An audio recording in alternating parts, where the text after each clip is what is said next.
Segunda-feira, 15 de abril de 1912. Meia-noite e 25. Um sinal de emergência por telégrafo envia a notícia.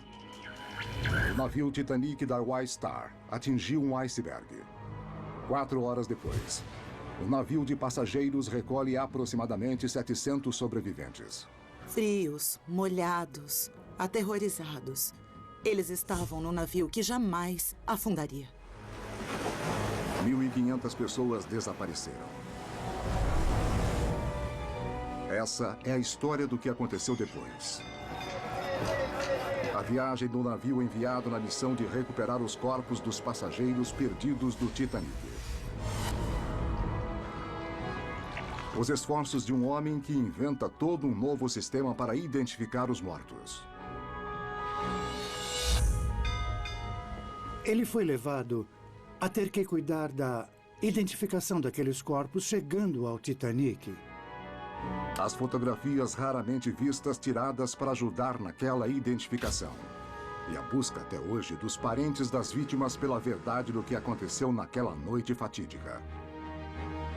E esse cemitério é um monumento à arrogância e à negligência da White Star Line. É assim que eu vejo. Eu sinto raiva de estar aqui. Titanic depois do naufrágio.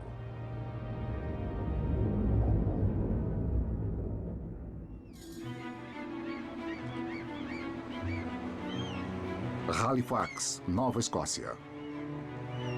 O grande porto mais próximo do local do naufrágio, 1.200 quilômetros a noroeste de onde o Titanic afundou. Por um acidente geográfico, o povo dessa cidade vai assumir o papel principal em um dos maiores dramas do século XX. Registro do capitão, 16 de abril, antes do amanhecer. Mackay Bennett foi recrutado pela White Star Line, dona do Titanic. Nossa missão é navegar em velocidade até sua última posição conhecida. Frederick Lander é o capitão do navio Mackay Bennett. Seu dever? Chegar ao local o mais rápido possível e recuperar os corpos do Titanic. O mundo todo quer saber quem sobreviveu ao naufrágio do navio. Mas Lander e sua equipe na Nova Escócia devem encontrar aqueles que ainda estão desaparecidos e possivelmente mortos. 75 homens de aldeias de pescadores próximas a Halifax cumpriram a tarefa de tripular o navio. Eles receberão salários dobrados pelos dias obscuros que terão pela frente.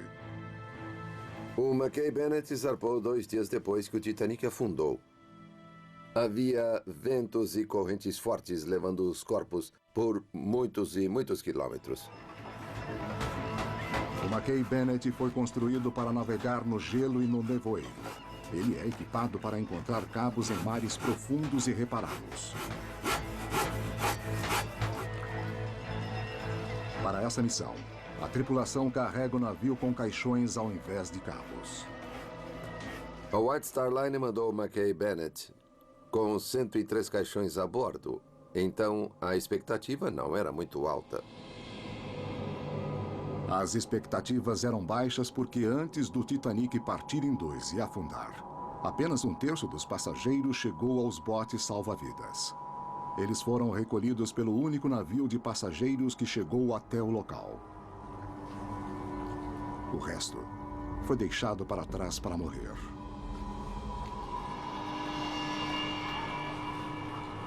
Transatlânticos ainda viajavam entre Southampton e Nova York e entre Halifax e outros lugares. Eles não tinham condições de lidar com os corpos, então seguiram adiante e os passageiros relatam seu horror ao verem mulheres na água agarrando as crianças, e uma mulher até estava agarrando um cachorrinho que, obviamente, era a companhia dela a bordo. Nada restou do grande navio além de ruínas.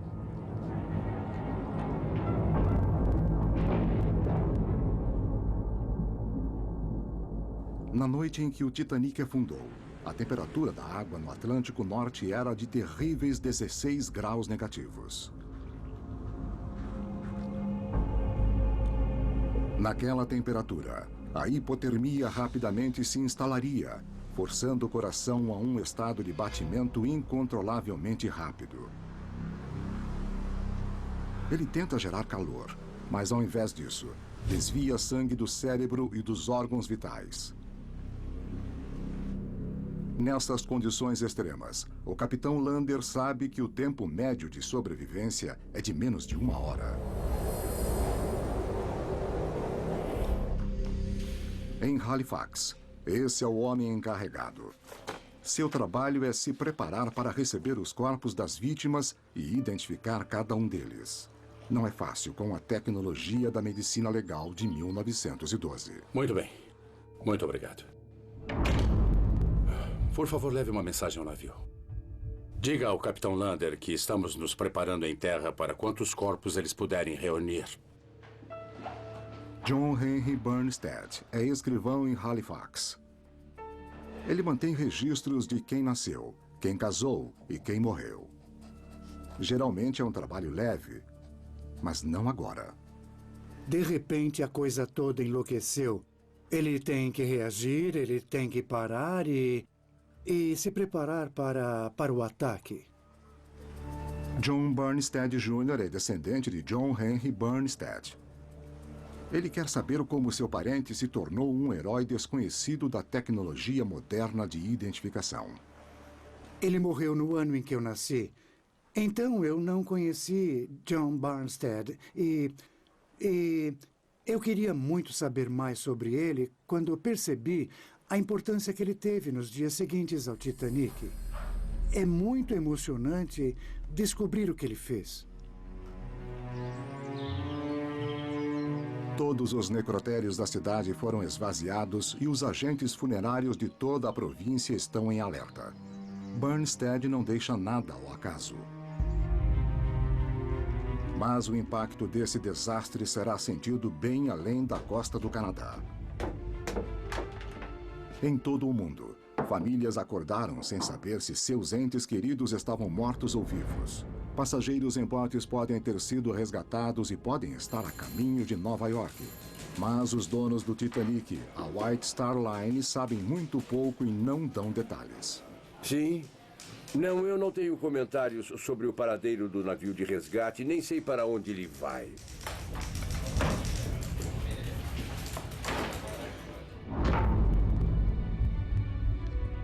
A dificuldade agora é descobrir quem sobreviveu e quem morreu. Isso só vai ficar claro quando os sobreviventes chegarem a Nova York. Quando Mackay e Bennett chegar ao local do desastre para recuperar os corpos. E quando um novo plano for pensado em Halifax, Nova Escócia. Obrigado. Para a identificação e enterro das vítimas. Titanic depois do naufrágio.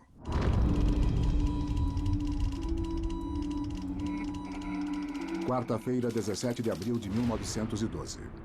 Fazem 2 dias que o Titanic afundou e não está claro exatamente o que aconteceu, nem quantas pessoas sobreviveram. A bordo do navio de resgate seguindo para Nova York está Madeleine, grávida de 5 meses, esposa do passageiro mais rico do Titanic. Grávida, sem saber se o marido conseguiria sair do navio e ser resgatado, isso deve ter sido um grande estresse para ela. O nome do marido de Madeleine é John Jacob Astor. A neta dele, Jack Astor Drexel. Meu avô era bem destemido. Ele era um cavalheiro. E aceitou muito fácil o fato de que mulheres e crianças deveriam sair primeiro.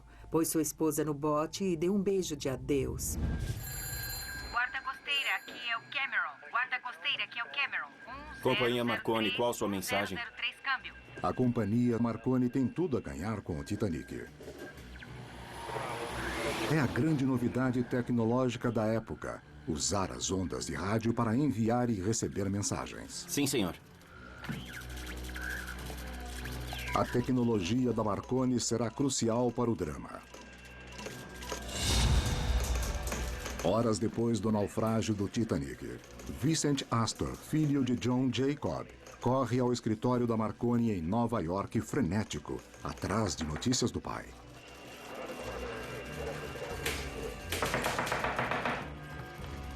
Posso ajudar, senhor? Meu pai é John Jacob Astor. Ele tem que ser encontrado e trazido de volta para Nova York. Claro, senhor. Se ele não for encontrado vivo, se ele deu a sua vida a outros, haverá uma recompensa substancial a quem encontrá-lo e identificá-lo. Sim, senhor. Eu vou esperar aqui até ter uma resposta. Vincent tinha uma personalidade isolada. Ele era uma pessoa muito solitária e triste. E acho que ficou acordado a noite toda esperando notícias sobre o Titanic com o operador de rádio. Deve ter sido arrasador. No centro da cidade, na Broadway número 9. Multidões estão do lado de fora da White Star, gritando uma palavra: assassinos. E a pressão sobre a companhia só aumenta. Uma empresa menor que a White Star poderia falir com esse desastre. John Hill, conhecido como Jock, era o violinista da banda do Titanic. Sua música acalmou os passageiros quando o navio começou a afundar. O neto de Jock passou anos tentando descobrir o que aconteceu a ele durante e depois do naufrágio. Quando foi anunciado que o Titanic estava afundando, a banda imediatamente se reuniu no salão da primeira classe para tocar enquanto os passageiros eram colocados em seus coletes salva-vidas. Jock Hill tinha ido ao mar pela primeira vez aos 14 anos. Ele era um espírito livre com sonhos de se tornar pianista de concertos. E agora, a White Star Line parece não se importar com o que houve com seu músico estelar. Sem respostas. De Liverpool, Southampton ou Londres. E ainda nada nos jornais. Andrew Hill, um professor de violino e pai de Jock Hill. Ele e a madrasta de Jock, Alice, estão preocupados. É dessa casa em Dumfries, na Escócia, que Andrew Hill vai sair para buscar respostas. Ela é a casa da família, lar do avô e do bisavô de Christopher. 2 dias depois do naufrágio, Andrew Hume ainda não sabia se seu filho estava morto ou vivo. Ele enviou telegramas ao Ministério das Relações Exteriores e não obteve resposta. A polícia local não tinha informações. A White Star Line não respondia a seus telegramas. Christopher refaz a viagem feita por Andrew Hill até Liverpool, ao escritório da White Star Line. As descrições mais dramáticas do naufrágio e das suas consequências estavam no Daily Sketch, um tabloide bem popular. E ele dizia que, em Liverpool, na porta do escritório da White Star Line, mulheres com bebês nos braços, de rostos pálidos e tensos, olhos vermelhos de chorar, estavam em pé havia horas lendo e relendo mensagens vagas que tinham sido publicadas sobre o desastre pela empresa. Mas havia poucos nomes naquela lista. Andrew Hume saiu do trem, andou pela Lime Street e se viu entre pessoas que estavam num estado de desespero pelos seus entes queridos. Da estação Lime Street, Andrew Hill anda pela Church Street até os escritórios da White Star. Ainda é um belo cartão postal da cidade, mas está vazio há alguns anos, está com tapumes e não há nada do lado de fora dizendo o que ele foi um dia. A não ser que era a sede da Oceanic Company, a companhia principal da White Star Line. Mas não existe menção ao Titanic, que foi o responsável pela destruição. 3 dias depois do naufrágio, a White Star Line ainda diz o mínimo possível sobre o desastre. Andrew Hume não recebeu informações sobre Jock que o satisfizessem. Não confirmavam se ele estava vivo ou morto. Então, ele foi da White Star Line ao escritório dos irmãos Black, os agentes musicais, para ver se eles tinham alguma informação. Um dia, esses foram os escritórios de Liverpool dos irmãos Black. Eles forneciam músicos para navios de passageiros, incluindo todos os 8 membros da banda no Titanic. E foi aqui que Andrew ouviu o que mais temia. Os irmãos Black deram a ele a notícia terrível de que não havia nenhuma esperança. Que, de acordo com a informação que eles tinham, a banda tinha afundado tocando Nearer My God to Thee. E Andrew desceu as escadas depois, sentindo-se arrasado. A notícia é arrasadora. Se Jock foi visto tocando um hino tranquilo aos passageiros da primeira classe, Andrew sabe que há poucas chances de seu filho ter chegado a um bote salva-vidas. Logo, a White Star Line vai confirmar a terrível verdade. Apenas 1/3 dos passageiros do Titanic foram resgatados e trazidos para Nova York. É improvável que alguém seja encontrado vivo.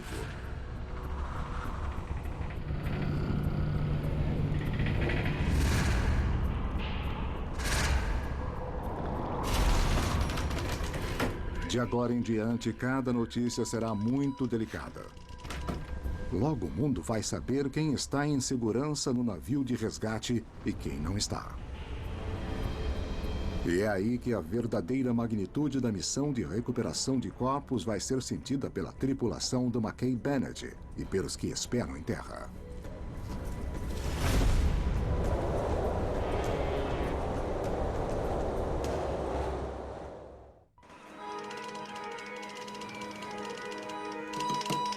Quinta-feira, 18 de abril de 1912. São quase 4 dias depois do naufrágio do Titanic e às 9h45 da noite, o navio de resgate trazendo sobreviventes chega em Nova York. Quando se espalhou a notícia que o Carpetia chegaria aqui, jornalistas, fotógrafos, as famílias de todas aquelas pessoas que não tinham a menor ideia, em alguns casos, se os seus entes queridos tinham sobrevivido, todos eles estavam aqui, esperando nessas docas. Então a tensão era palpável. E pelo número de pessoas que estavam lá, o silêncio era incrível. Eles só seguravam a respiração esperando. O local da chegada histórica do navio de resgate agora é o Pier 54, inativo no lado oeste de Nova York. Quando o navio chega, os repórteres se amontoam. E Madeleine se prepara para encarar seu enteado, confirmando a terrível verdade. Esperando nas docas estava Vincent Chester, com uma muda de roupa para Madeleine. E, na verdade, a multidão toda estava esperando para ver a noiva, a mulher que tinha deixado a cidade como recém-casada e estava voltando como viúva. Foi então que ela surgiu. E deve ter se sentido tão à deriva quanto no Atlântico congelante. Como seria sua vida? Para onde ela iria? Depois de ser a famosa noiva daquele homem famoso, o que mais o futuro poderia ter guardado para ela? Quando Vincent vê Madeleine sozinha, ele sabe que seu pai nunca vai voltar para casa. Mas até o corpo ser encontrado e identificado, ninguém pode ter certeza do que foi feito de John Jacob Astor. Ninguém pode ter certeza do que aconteceu a nenhum daqueles que não chegaram em casa. Vivos ou mortos, seus destinos continuam incertos. O homem que tem a chave desse mistério é John Henry Barnstead. Como escrivão de nascimentos, casamentos e mortes em Halifax, ele deve lidar com a chegada de corpos. E ele tem algo a provar. Obrigado. Outro naufrágio trágico assombra Halifax por quase 4 décadas.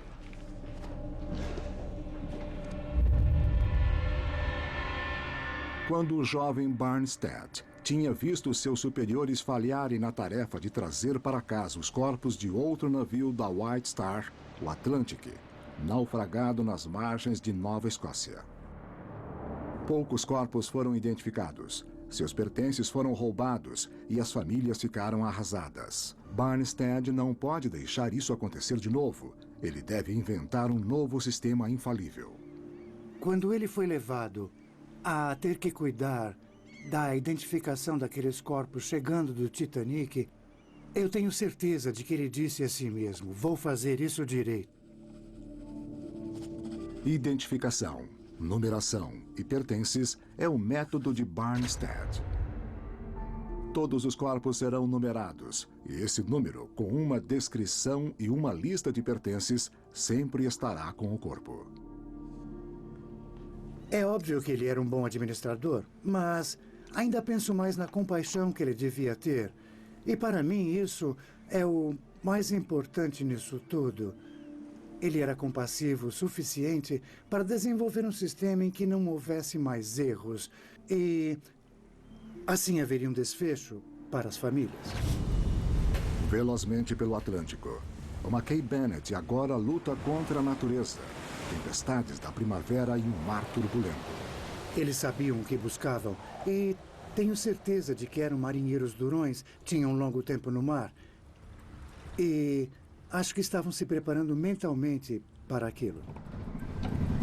Com o mau tempo atrasando tudo, não era certo sequer se, quando chegassem lá, algum corpo seria encontrado. Não deve ter sobrado ninguém.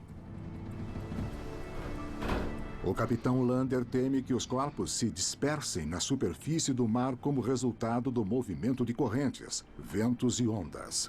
A direção e a distância são quase impossíveis de se prever.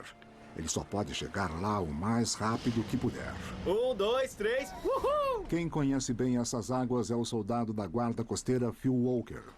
A maré naquela parte do oceano vem mais numa direção de norte ao sul com a corrente Labrador. Aqui no exercício de treinamento da guarda costeira, voluntários demonstram como corpos podem se mover rápido na água. Hoje temos uns 5 a 10 nós de vento do sudoeste. A maré está subindo agora, então isso vai ajudar um pouco os corpos a flutuar. Na maioria das vezes, eles flutuam de maneira previsível nessa baía. Mas o movimento dos corpos em meio ao Atlântico é bem menos previsível. Em 1912, corpos e escombros do Titanic flutuam até 64 quilômetros por dia para longe do local do acidente. Os corpos seriam bem mais afetados pela água, pelas correntes, do que pelo movimento do vento, porque eles pesariam mais e as pernas desceriam. Está bom. As roupas teriam molhado mais e pesado. O Titanic afunda perto de onde a corrente quente do Golfo se encontra com a corrente fria do Labrador. Entre as águas mais rápidas do mundo, terá restado alguém quando McKay Bennett chegar lá? Sexta-feira, 19 de abril de 1912. Faz mais de 4 dias que o Titanic afundou e o navio de resgate McKay Bennett está a caminho do encontro com as vítimas. Guarda costeira, aqui é o Cameron. Guarda costeira, aqui é o Cameron. 1003, câmbio. Entendido. Verificando. Ok, pode seguir em frente. Aqui no exercício da guarda costeira, os corpos resgatados da água são transferidos para o navio de resgate. O navio da guarda costeira, o Sambro, carrega 3 mortos do porto de Chester para um local seguro onde os corpos serão transferidos a serviços de emergência de saúde. Nesse momento, nossa responsabilidade com os corpos acaba. Phil e sua equipe têm o mais moderno em gruas e cabos de alta tecnologia para facilitar seu trabalho. A equipe do McKay Bennett terá que confiar em força e trabalho, às vezes em forma líquida. Registro do capitão, 19 de abril. O clima está ficando mais traiçoeiro. Pedi que o suprimento de rum fosse dobrado de 118 para 236 mililitros. Os homens precisarão de toda a bravura que tiverem para encarar o que estão prestes a descobrir. Frederick Hamilton, o engenheiro do navio, mantém um registro detalhado durante toda a viagem. 20 de abril de 1912. Mal se vê um enorme iceberg ao norte. Estamos agora bem perto da área onde estão as ruínas de tantas esperanças e preces humanas. O embalsamador fica cada vez mais animado enquanto nos aproximamos do local de suas futuras atividades profissionais.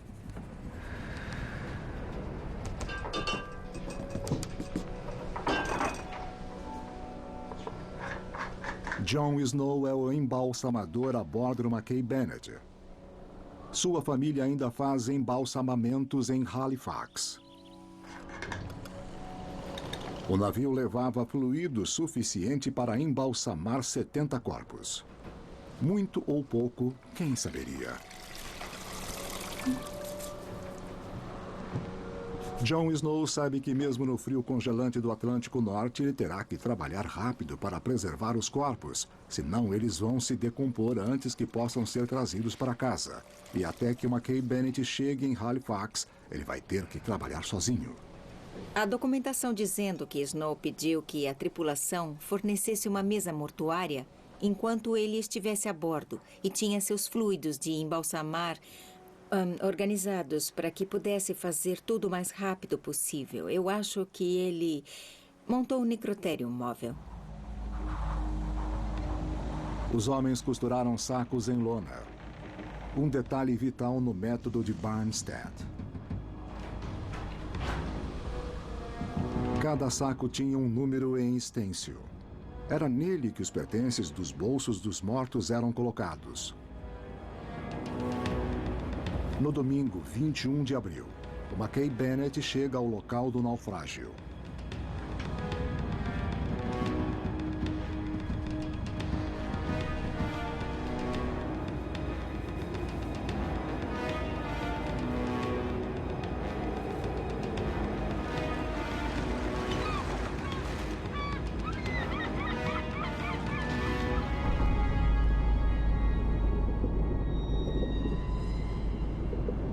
O capitão Lander desliga os motores.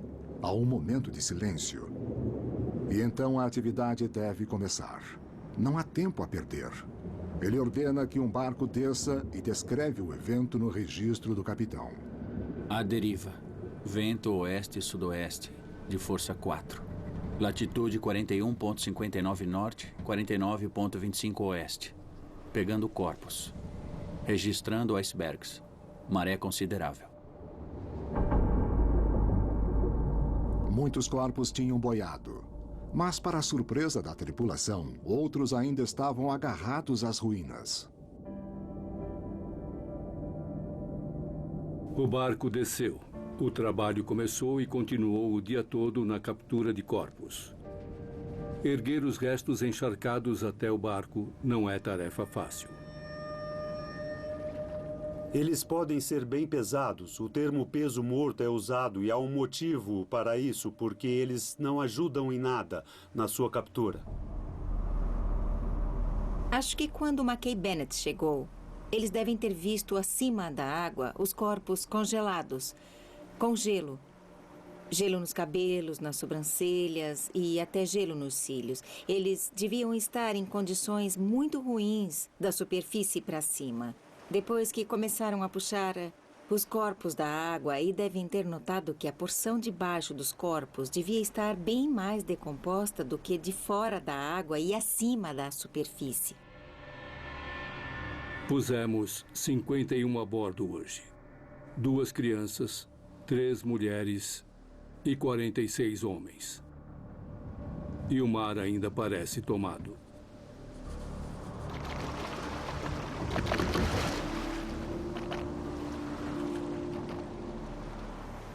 Depois que os corpos foram removidos da água e foram expostos ao ar, isso também apressou a decomposição, já que eles estavam molhados. Então, se eles começassem a derreter no ar mais quente que a temperatura da água, isso sem dúvida apressaria a decomposição também. Então, toda a operação, com certeza, era uma corrida contra o tempo.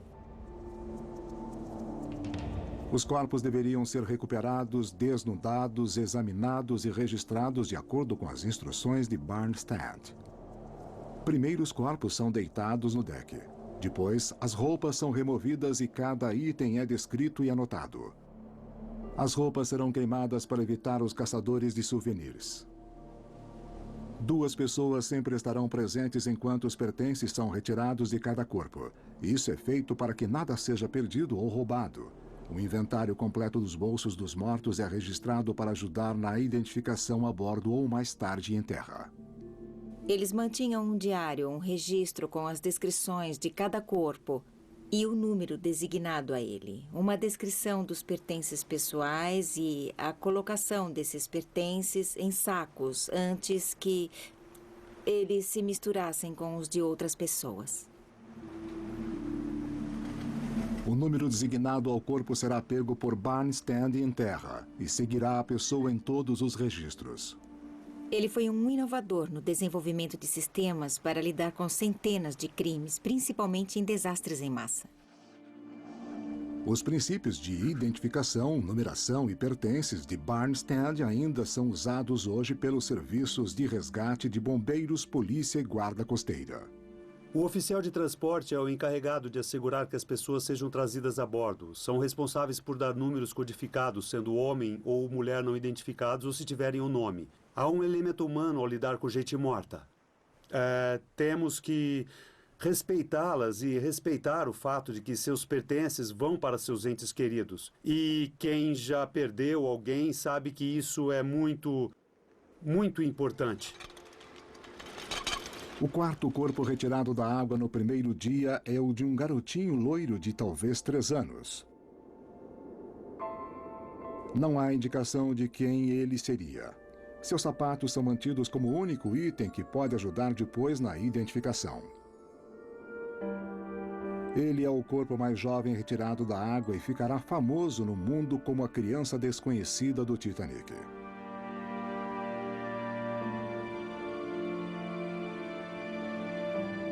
Já chegaram em terra as notícias de que o Mackay Bennett encontra corpos. Isso faz ainda mais pressão na tripulação. Não só para encontrar crianças, não só para encontrar pessoas comuns do navio, mas para encontrar os grandes nomes, nomes como de John Jacob Astor.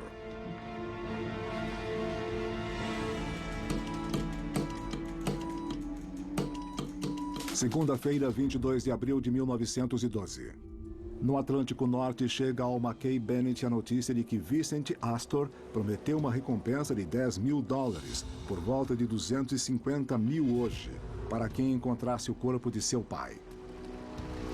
E na segunda-feira, 22 de abril, parecia que essa recompensa seria paga. John Jacob Astor é rapidamente identificado pelas iniciais em seda dentro de seu colarinho, por suas abotoaduras de diamantes e os $3.000 em dinheiro em seus bolsos. Astor era um dos homens mais ricos dos Estados Unidos e uma figura conhecida na cidade. Ele era frequentemente visto andando na Quinta Avenida com seu Herder Terrier, Kitty, que viajava com ele no Titanic e foi visto a última vez latino no deck. Meu avô amava qualquer tipo de invenção. Ele adorava pensar no que aconteceria no futuro. Ele escreveu um livro de ficção científica como aqueles do H.G. Wells e inventou muitas coisas que foram patenteadas. Um freio de bicicleta, superfícies para a estrada, um motor de turbina que acho que ele fez e muitas outras coisas.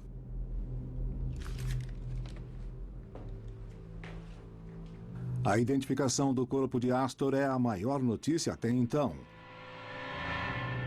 O desfecho trágico para sua família e uma história que vai chegar às manchetes em torno do mundo.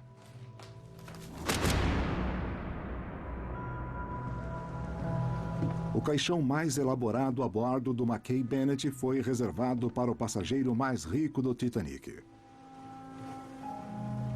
Mas, como o corpo número 124, seus documentos são guardados como de qualquer outro aqui em Nova Escócia.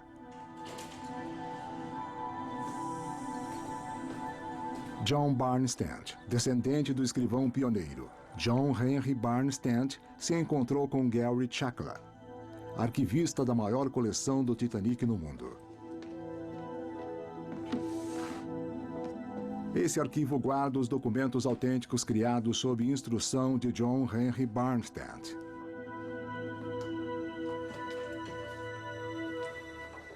Você já ouviu na sua família sobre a invenção desse sistema? Alguma coisa na família? Alguma história sobre isso? Não, até uns 10 anos atrás, quando minha filha procurou no Google. Ela fez uma pesquisa e, de repente, encontramos John Henry Barnstead, que era meu avô. E depois soubemos que ele não estava envolvido nisso. Foi John Henry Barnstead, seu primo. e descobrimos que ele estava envolvido na identificação das vítimas do Titanic. O sistema funcionava com um livro de John, mantido no Mackay Bennett. E cada página era dedicada a um dos corpos recuperados do Titanic. Como você pode ver, nesta página diz não identificado, e essa dá o nome do indivíduo.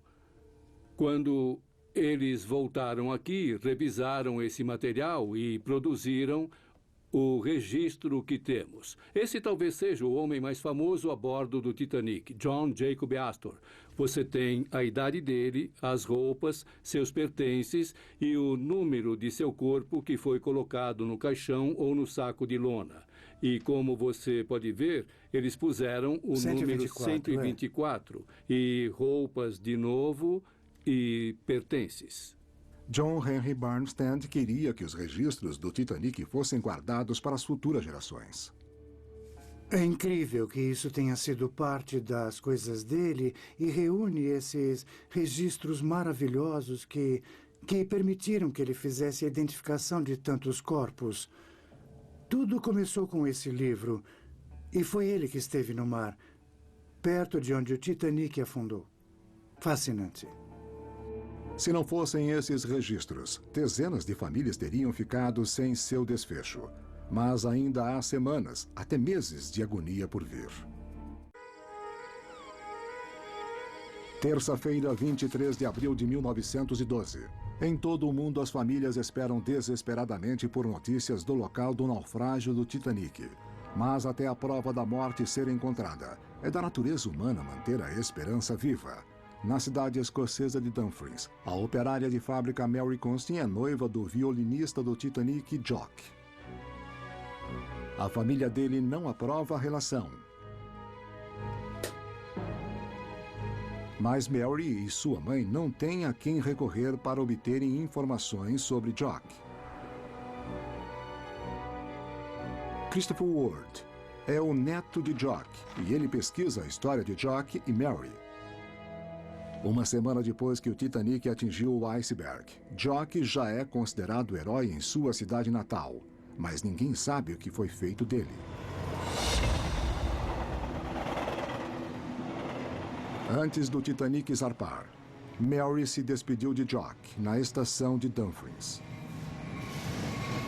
Foi uma despedida emocionada, já que ele partia numa viagem especial. Era a viagem de estreia do Titanic. Mary foi com ele à estação e eles desceram as escadas e chegaram na plataforma no momento em que o trem parava. Mary tinha acabado de dizer a Jock que estava grávida. Ele seria pai. Eles concordaram em manter isso em segredo até a sua volta.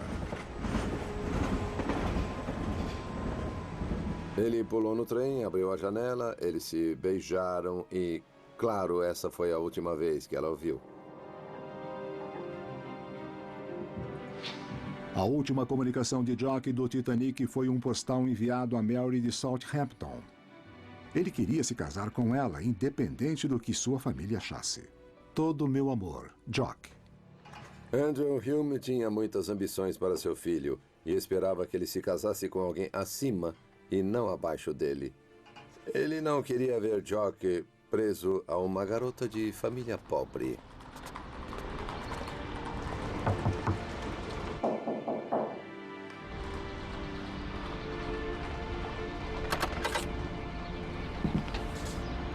Não venha mais aqui, mocinha. E não, eu não tenho notícias.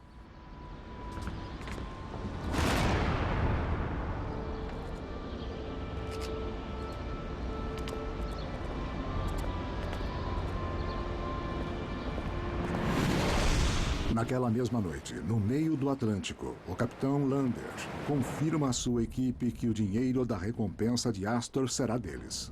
Vejam como uma recompensa por todo o trabalho que estão fazendo. Não só pelos ricos, mas por essas pobres almas. Todos são iguais aos olhos de Deus.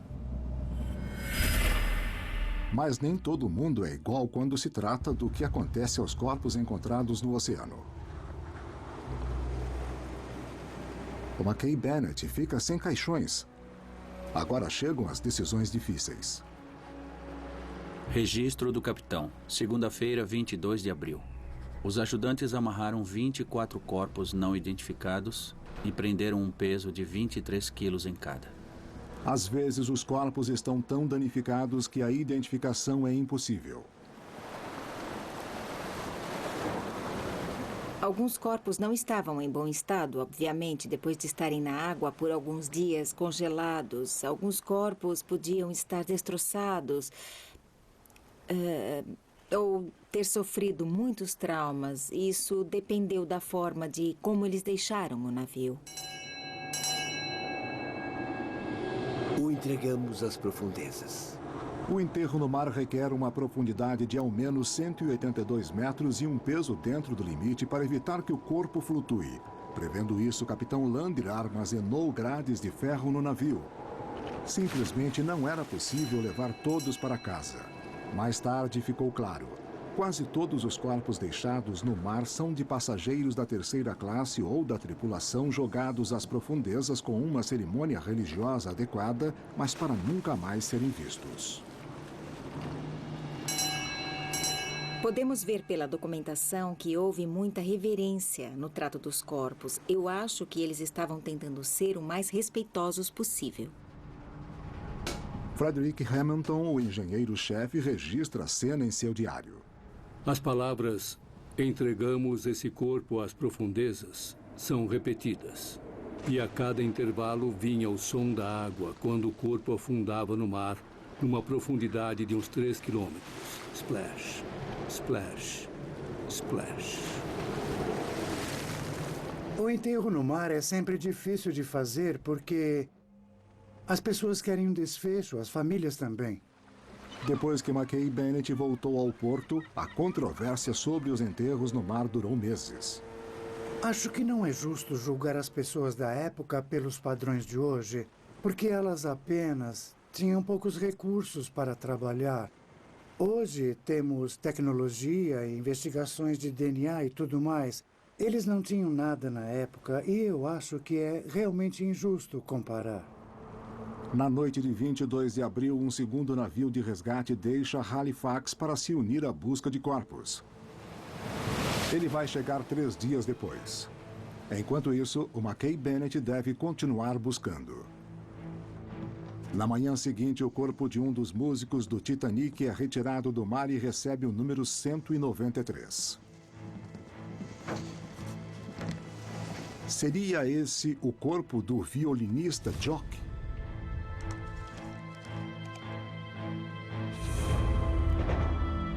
Seu neto Christopher Ward chega a Halifax para descobrir por que os entes queridos de Jock tiveram que esperar tanto por respostas.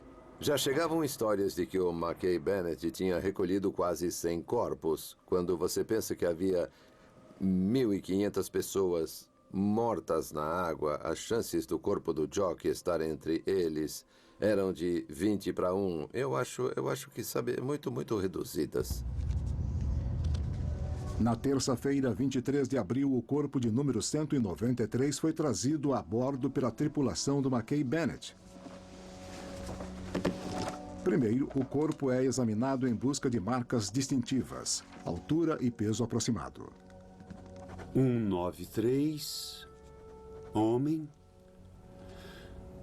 altura 1,74, peso 66 quilos. Eles o descreveram como tendo 27 anos. E Jock tinha apenas 21. Eu suspeito que quando disseram ao pai dele que um músico de uns 27 anos foi encontrado, ele imaginou imediatamente que não podia ser seu filho Jock. Cabelos encaracolados, claros, barbeado. Depois que as características de identificação são anotadas, o corpo é preparado para embalsamar. O processo de embalsamento envolve limpeza dos corpos para remover bactérias na superfície e envolve a substituição de fluidos do corpo. Então você tenta basicamente substituir o sangue. Para fazer isso, hoje em dia, temos sistemas complicados que usam pressão e podem substituir os fluidos enquanto o fluido de embalsamar é impulsionado para dentro. Naquele tempo, era um pouco menos técnico. Os conservantes eram bem mais básicos, muito mais rústicos. Eles usavam etanol, metanol e formaldeído, que, como sabemos, é um produto químico muito perigoso até mesmo para a pessoa que manuseia. Não há caixão para o corpo número 193, só um lugar abaixo do deck no gelo. O número chocante de mortos no Titanic deixa o mundo todo atônito. E em lugar algum isso é mais evidente do que nas docas de Southampton, onde o navio irmão do Titanic Olympic está prestes a fazer sua viagem cruzando o Atlântico. 2 semanas atrás, o Titanic deixou o porto com poucos coletes salva-vidas. Agora os olhos do mundo estão na outra embarcação de luxo da White Star. Apenas 20 coletes no Olympic? Como no Titanic? Oh, temos que mandar uma mensagem para Southampton. Apesar da tragédia, o Olympic está prestes a zarpar sem coletes suficientes. O lugar está um tumulto. Apenas o White Star. Não importa de onde vão sair. Precisamos de mais um navio agora. No final, 40 barcos desmontáveis dos militares são embarcados. Mas eles não são adequados para a situação. Eles pediram aqueles barcos de resgate dobráveis improvisados, que eram velhos e estavam todos podres quando a tripulação testou. Pelo menos um deles não funcionou, estava aos pedaços. E aí eles souberam que tinham que ir para o mar com aqueles barcos inadequados e não estavam preocupados com eles mesmos, mas com os passageiros. O New York Times designa um repórter para a matéria. Depois de examiná-los, os homens ficaram pasmos ao descobrir que os barcos estavam podres, impróprios para navegar e a maior parte não estava apto para o uso. Com apenas 3 exceções, toda a tripulação de bombeiros, mecânicos e carvoeiros parou de trabalhar. 10 dias depois, nesse tribunal, a tripulação foi considerada culpada de motim, mas teve perdão imediato. Entendido. Então a viagem vai ser atrasada até haver provisões de segurança adequadas. E vamos anunciar que, por causa disso, o Olympic vai atrasar a chegada em Nova York. Tá bem. A White Star Line foi forçada a admitir a derrota. Nenhum navio sairia mais do porto sem botes salva-vidas suficientes. Em Halifax, a tensão cresce. A cidade está cheia de parentes ansiosos esperando notícias. Deve ter sido horripilante para eles, porque, de certo modo, a melhor notícia seria que seu parente estava morto no navio. E a pior notícia era que ele estava morto mesmo e nunca mais seria encontrado, sem túmulo para chorar, nem local de visitas. Os planos de John Henry Bernstein estão no lugar. Ele só não pode agora esperar ansiosamente junto com os outros. Mackay Bennett ainda está no mar. Seu trabalho está quase terminado. Mas um forte nevoeiro se aproxima. O engenheiro-chefe Frederick Hamilton registra a cena em seu diário. Quarta-feira, 24 de abril. Frios, molhados e miseravelmente sem conforto, todos os ajudantes se equilibram contra o forte balanço do barco enquanto ele segue pelo Atlântico. E até os mais fortes refletem sobre suas esperanças e medos, o desânimo e o desespero daqueles que perderam o apoio e o orgulho dos mais queridos e mais próximos nessa tragédia. No sábado 27 de abril, 306 corpos foram recuperados. O resto dos 1.500 desaparecidos afundaram com o navio ou se dispersaram pelo mar. Mackay Bennett entrega o trabalho de recuperação dos últimos corpos ao barco de apoio e volta para casa. Vento moderado. Ajudantes armazenam corpos no deck e prendem caixões na popa. Agora o mundo observa e espera. Mackay Bennett em breve chegará a Halifax. Mas a chegada do navio dos mortos trará conforto ou desespero para os parentes que aguardam. No início da manhã de terça-feira, 30 de abril, 15 dias depois do Titanic ter afundado, o Mackay Bennett chega a Halifax, em Nova Escócia. Terça-feira, 30 de abril de 1912. O jornal de Halifax escreve que seu convés de ré tem uma pilha alta de caixões e na frente 100 corpos enrolados. O mundo todo esperava a volta do Mackay Bennett, mas foi deste ponto, em Citadel Hill, em Halifax, que o navio foi visto pela primeira vez vindo para o porto. Era uma manhã de abril fria e enevoada, fins de abril, quando ele foi visto saindo de trás da ilha de McNab. E esse foi o sinal de que a catedral deveria começar a tocar seus sinos. Enquanto os sinos da catedral tocavam, outros 40 sinos de igrejas em Halifax também tocaram numa grande cadeia de luto pela cidade. Milhares de pessoas, muitas delas com conhecidos no Titanic, fizeram filas no cais, esperando a volta do Mackay Bennett. Às 9h30 da manhã, o Mackay Bennett ancora no pier em Halifax. Todos os presentes estão em silêncio e sem chapéus. Quando passou pela ilha de St. George, eles puderam ver os corpos empilhados até em cima no deck, e houve um suspiro de horror nesse momento. Corpos das vítimas do Titanic chegam a Halifax. A imprensa mundial foi mantida informada pela máquina da Marconi colocada pela Associação de Imprensa na entrada das docas. Total de corpos recuperados pelo Mackay Bennett, 306. Número trazido a Halifax, 190. Número de identificados deixados no mar, 56. Número de não identificados deixados no mar, 60. Número de identificados trazidos a Halifax, 65. Número de não identificados trazidos a Halifax, 125. Agora, John Henry Barnstead deve iniciar o trabalho de registrar os 190 corpos recuperados no mínimo de dias possível. Sua experiência profissional estava sob os holofotes. Ele precisou de 3 horas e meia para descarregar a horrível carga do navio. Entre a multidão que esperava estava Vincent Astor. Ele viajou de Nova York em 3 vagões de trem particulares. O corpo de seu pai será transferido para Nova York em 24 horas. Mas a maioria das vítimas do Titanic nunca será levada para casa. Lamentamos que não haja meios para que levem para casa os corpos recuperados sem despesa alguma.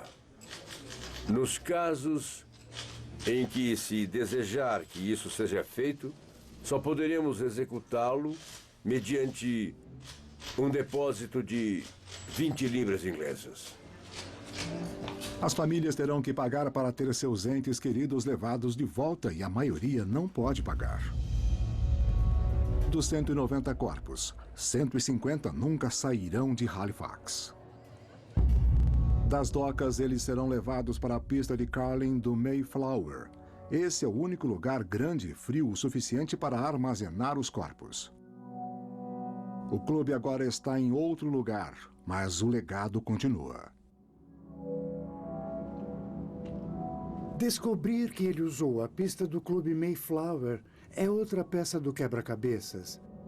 Eu estou aprendendo cada vez mais enquanto pesquisamos John Barnstead. E saber a maneira como ele arrumou esse lugar para quando os parentes viessem ver seus entes queridos me deixa muito orgulhoso.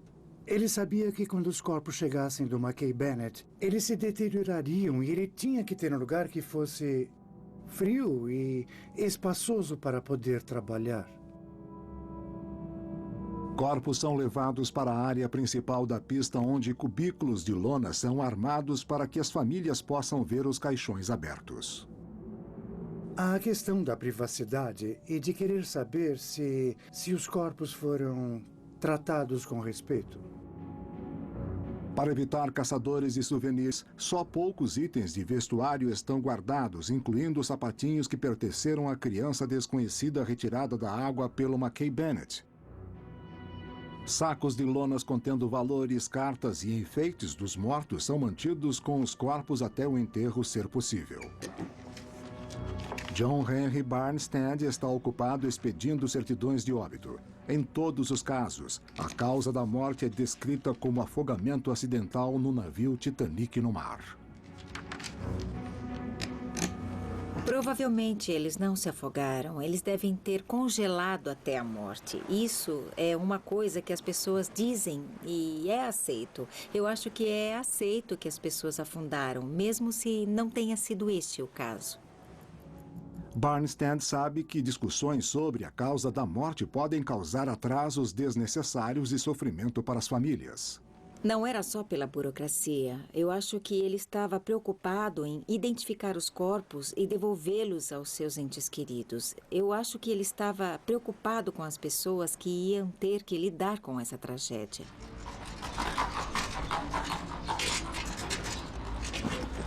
No mesmo dia em que os corpos foram levados à pista de curling em Halifax, correspondências são entregues na George Street em Dufferin, lar do violinista desaparecido Jock.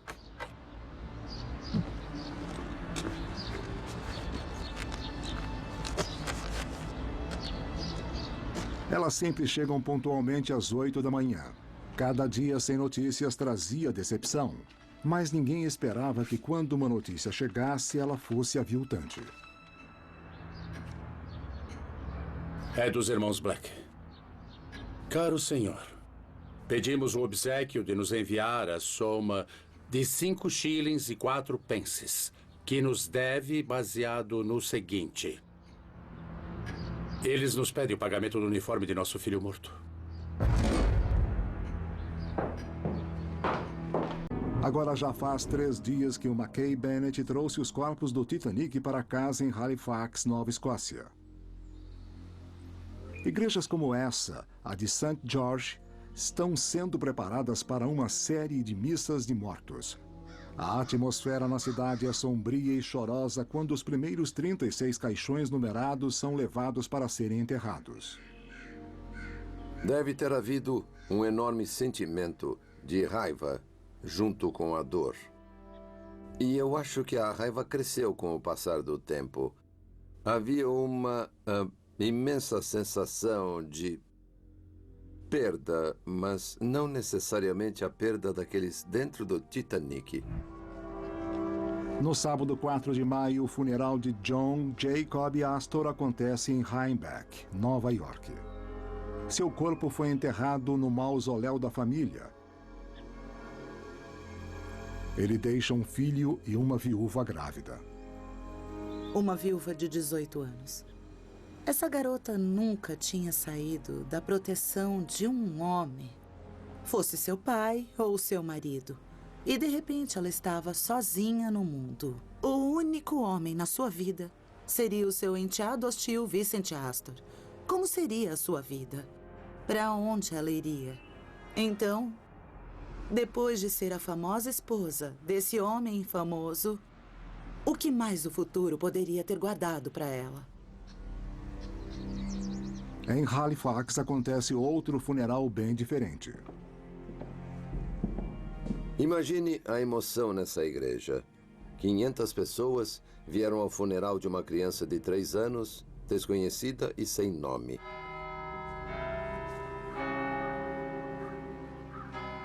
A família Astor ofereceu uma recompensa de $10.000 pela recuperação do corpo de Astor e cumpriu sua palavra quando o navio chegou. O capitão Lander recebeu dinheiro, que foi dividido com os outros membros da tripulação. A tripulação usou parte do dinheiro da recompensa de Astor para pagar o funeral da criança e eles carregaram o pequeno caixão. Em memória de uma criança desconhecida cujos restos foram recuperados do Titanic, 15 de abril de 1912. O serviço foi conduzido pelo vigário anglicano que tinha estado a bordo com eles quando o corpo foi encontrado no mar. Eu o devolvo à terra. Das cinzas às cinzas, do pó ao pó.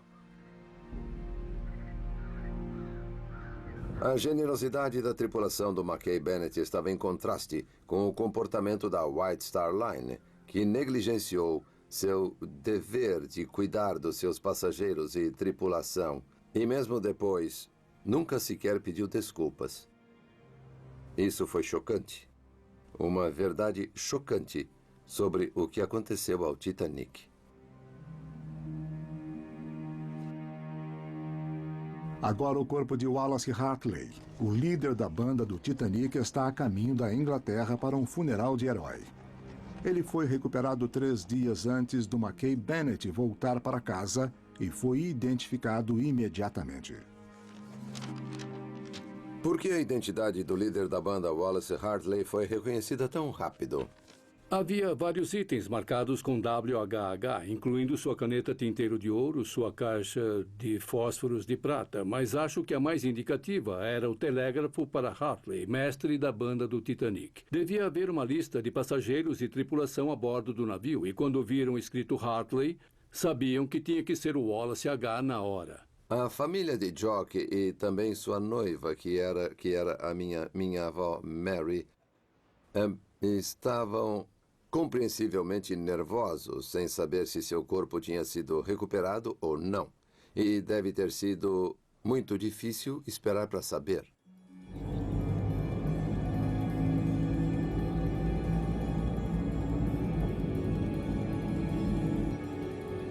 Na segunda-feira, 6 de maio, mais corpos, muitos deles ainda sem nome, são enterrados no cemitério Fairfield em Halifax.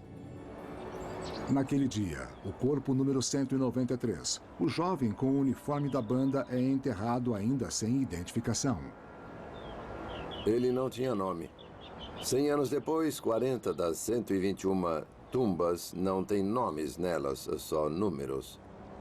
O número 257, descrito como um homem de 1,70 m, de 38 anos, camisa verde rasgada, vestindo um macacão, possivelmente era um engenheiro. À sua direita está o 179. Talvez um bombeiro, de bigode fino, 86 quilos. Mas ninguém ainda reclamou, nenhum deles. Este cemitério realmente é um monumento à arrogância e à negligência da White Star Line. É assim que eu vejo. Eu sinto raiva de estar aqui. Enquanto os funerais acontecem, John Henry Barnstead ainda está em sua mesa. Barnstead representava o povo da cidade de Halifax, e isso estava sob responsabilidade dele.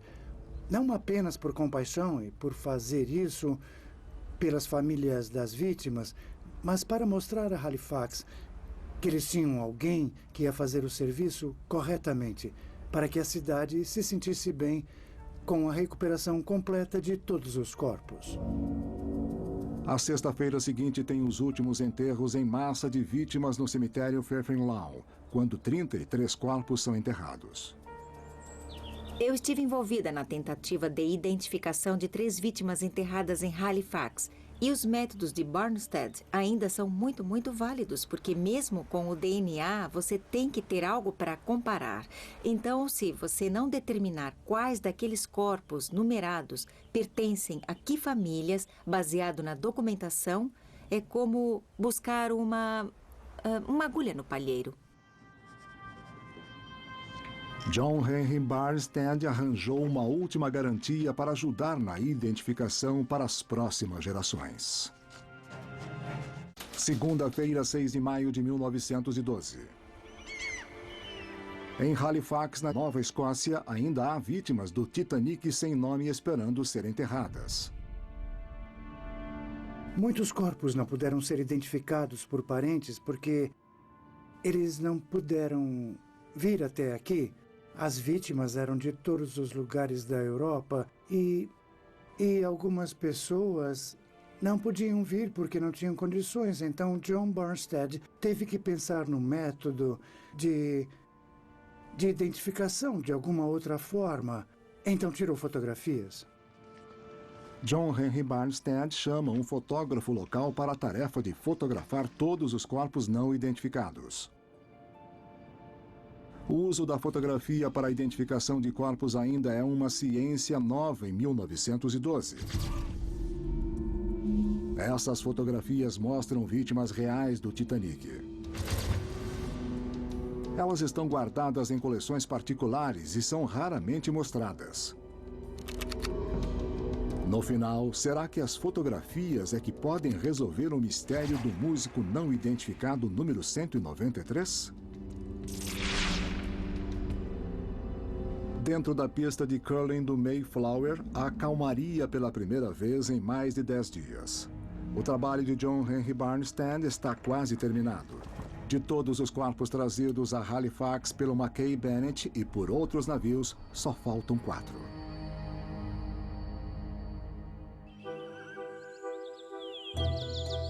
Quarta-feira, 14 de agosto de 1912. Newport, Rhode Island, 1912. Cidade de Newport. O playground dos super ricos de Manhattan. Se John Jacob Astor tivesse sobrevivido ao Titanic, ele teria vivido aqui com sua nova esposa Madeleine. Newport foi a primeira colônia de verão americana. Era como se fugia do calor de Nova York. E todos iam de barco. Meu avô adorava o barco Normal Row. Ele vinha de cima do rio Hudson até chegar a Newport. Era um lugar maravilhoso construído pela minha bisavó, a mãe de John Jacob. O casamento de Astor com Madeleine escandalizou Newport. Ele tinha 47 anos e já havia sido casado. Ela tinha 18, era mais jovem que o filho de Astor, Vincent. Madeleine era bonita, doce, diferente de sua primeira mulher, muito atlética. Ela foi uma grande estrela do tênis. Ele ficou apaixonado instantaneamente por ela, porque ela não era só uma garota da sociedade. Ela era divertida, gregária e muito mais jovem. Mas era muito atraente. Como noiva adolescente, Madeleine foi ignorada, mas como viúva repentina, a alta sociedade correu para apoiá-la. O Titanic muda tudo. Newport deve ter sido bem afetada pelo naufrágio do Titanic e, num nível abstrato, foi um grande alerta de que coisas ruins acontecem aos ricos. Durante o verão de 1912, Madeleine fica na mansão dos Astor, em Nova York, esperando o nascimento do bebê. Ela ganhou a simpatia e a aceitação da maioria, mas não da família de seu marido morto. Vincent estava pronto para herdar o trono. E, de repente, tinha outro filho vindo. E havia, sim, 50% de chance de ser outro menino. Então, era uma preocupação que ele não tinha, porque a vida parecia tão estável. E, de repente, o Titanic afundou e a vida do Vincent ficou em suspenso.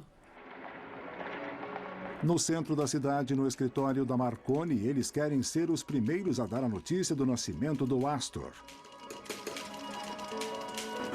É uma grande história.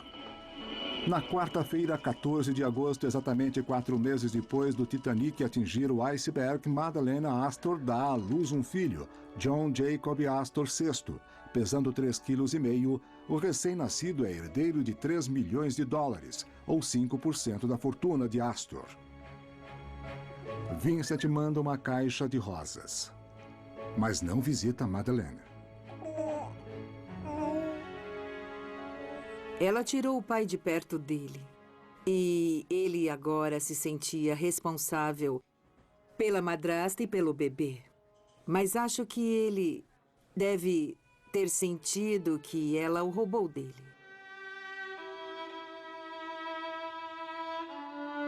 A dor de Vincent ecoou pelo mundo.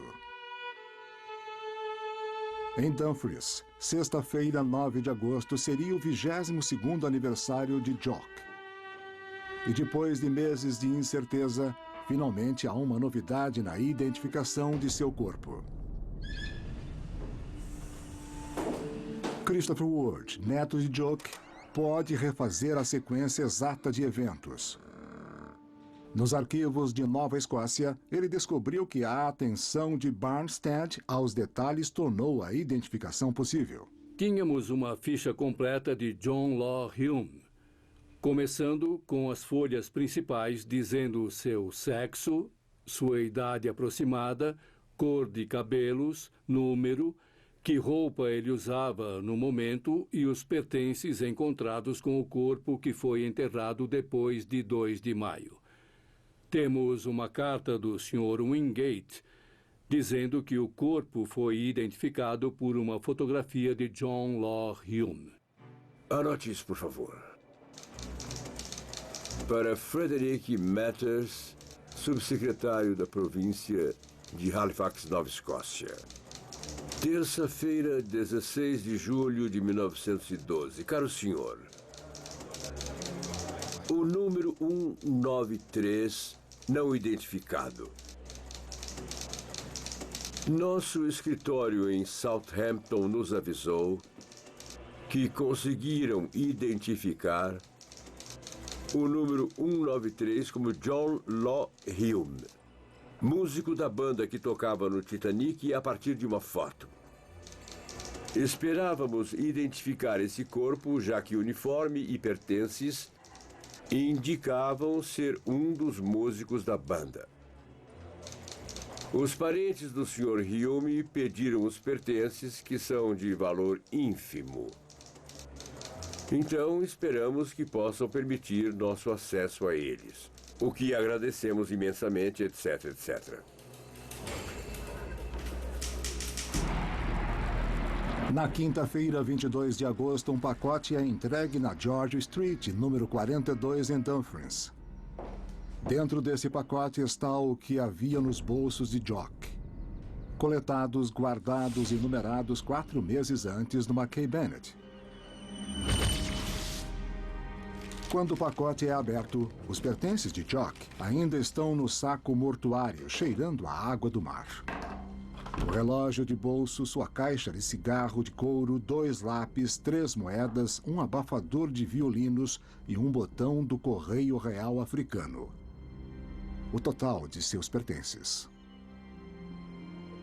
Eu me sinto como um detetive que pode fechar um caso, finalmente, e ainda possui uma ligação emocional imensa com os documentos e também com o processo.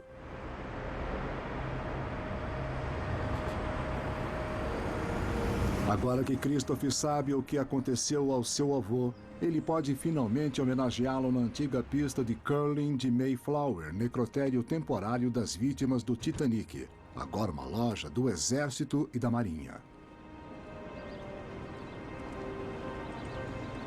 Foi aqui que terminou a jornada do Jock.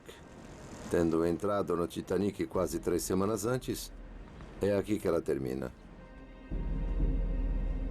É difícil imaginar, olhando essas prateleiras de roupas e tudo mais, é difícil imaginar que esta foi uma pista de curling e ainda um necrotério.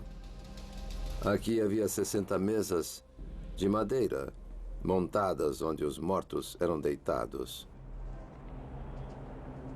Eu me sinto triste em imaginá-lo deitado numa mesa, congelado ali, sem vida. Foi um fim terrível para um sonho, o sonho de um jovem. Acabar aqui foi terrível para ele e para todos que estavam envolvidos na tragédia. Não importa quantas bandeiras tremulem e quantos casacos sejam pendurados em araras. Estas salas sempre serão necrotério, mesmo.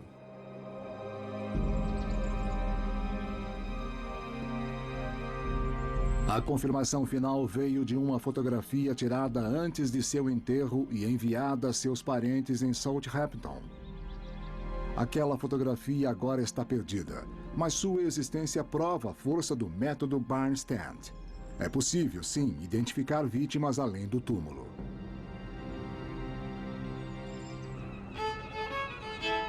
Dumfries, Escócia. Aqui em Dumfries, Escócia, o único violino toma o centro do palco. Esse é um instrumento que foi tocado por Jock, o violinista que afundou com o Titanic. Christopher, neto de Jock, está vendo o violinista tocar. Jock tinha apenas 21 anos quando o navio afundou, mas continuou tocando heroicamente para manter a calma dos passageiros.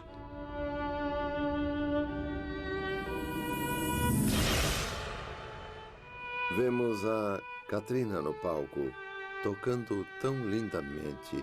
E sabemos que quando ela foi tocada, foi a última coisa que as pessoas ouviram. Enquanto saíam do navio em barcos de resgate, elas ouviam o som da banda tocando Nearer My God to Thee, ecoando nas águas. Enquanto Jock tocava aquela música, ele devia saber que nunca encontraria seu futuro filho. Mas agora Mary Costin deve criar o bebê sozinha. Quando se aproxima o nascimento, ela escreve ao Fundo de Apoio ao Titanic. Ela precisa de dinheiro e rápido. Eu vou dizer a eles que eu sou a noiva do Jock Lorhume, violinista da banda do Titanic, e estou esperando um filho dele para outubro. Uma grande reserva financeira já existia nos Estados Unidos e, inclusive, na Grã-Bretanha, para os dependentes dos músicos daquela banda. Esse fundo é crucial porque a White Star Line se recusou a pagar indenizações. Eles dizem que a banda era terceirizada, não era da tripulação.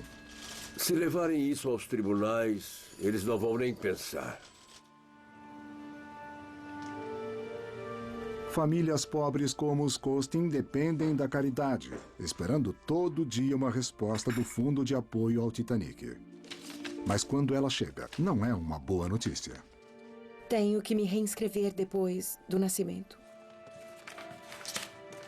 dando a evidência de paternidade. Ela recebe uma resposta bem educada, dizendo que eles não podiam considerar fazer nenhuma doação até que a paternidade fosse comprovada, porque eles não queriam denegrir o nome de um bom homem caso ele não fosse o pai. A situação é desesperadora. A White Star Line não vai ajudar Mary, nem o fundo de ajuda aos familiares dos músicos. E o bisavô de Christopher, Andrew Hume, está prestes a tornar a vida de Mary Costin ainda mais difícil. Faz 6 meses que o Titanic atingiu o iceberg. Sexta-feira, 18 de outubro de 1912. Na Escócia, o pai do músico Jock procura uma reparação. Ele apelou ao fundo como dependente do falecido Jock Hume, dizendo ter provas conclusivas de que seu filho não é o pai da criança gerada pela senhorita Mary Costin.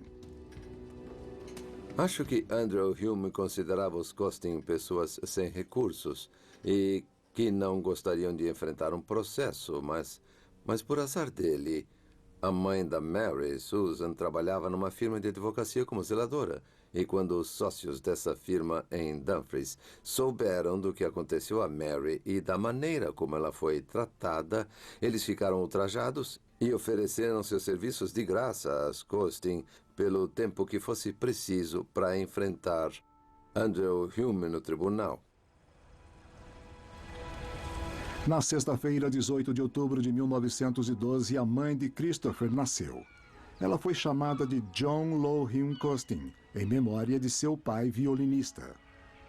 Nesta casa na Buccleuch Street 35 em Dumfries, minha mãe nasceu e esta é uma foto dela, uns 2 anos depois, com a mãe, Mary Costin.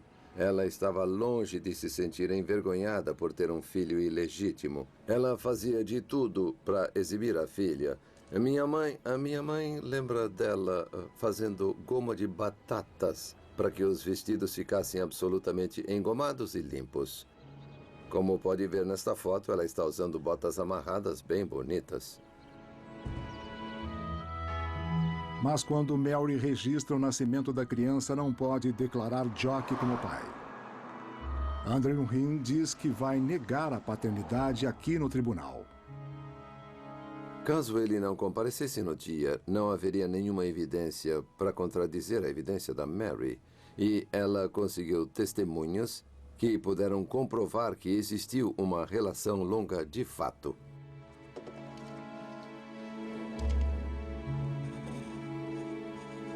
Cartas de amor e depoimentos de testemunhas apoiam a declaração de Mary afirmando ser mãe de uma filha de Jock, junto ao postal final de Jock enviado de Southampton.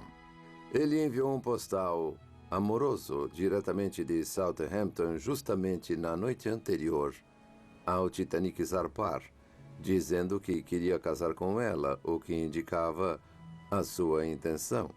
Mas também tinha algo que os dois sabiam e que não tinham partilhado com ninguém na época. O tribunal considera que há evidências claras para negar os pedidos de Andrew. Na ação de Mary Catherine Costin contra Andrew Hume, professor de música, o xerife substituto de Dumfries e Galloway considera que a criança é filha legítima de Mary Catherine Costin e John Law Hume. E o registro foi corrigido de acordo com a sentença. Deve ser a última vez que vamos ouvir falar do senhor Andrew Hume. Graças a Deus.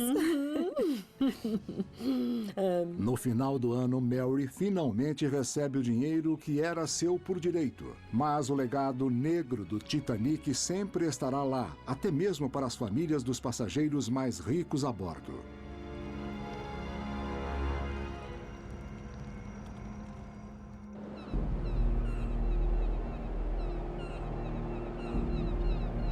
Sábado 31 de maio de 1913. Um ano depois do Titanic ter afundado, um obelisco é fundado em Dumfries em memória a Jock, violinista do navio.